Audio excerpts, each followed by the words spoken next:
जेवणातील सगळ्यात महत्त्वाचा पदार्थ म्हणजे दूध. दुधाला पूर्ण अन्न म्हटलं जातं. जुन्या काळामध्ये भाजी जर नसेल तर दूध हा महत्त्वाचा पदार्थ असायचा जेवणामध्ये.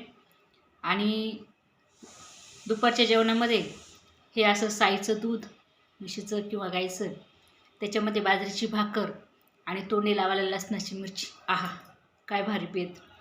म्हणजे तुम्ही पुरणपोळी म्हणा किंवा तुमचे चायनीज दुसरे काही पदार्थ असतील महाराष्ट्राच्या व्यतिरिक्त कसलेही कितीही भारी द्या, पण आमच्या गावाकडच्या माणसाला जर दूध आणि बाजरीची भाकर आणि तोंडी लावायला जर मिरची दिली ना लसणाची, तर तुमच्या पदार्थाकडे रोखूनही बघणार नाही.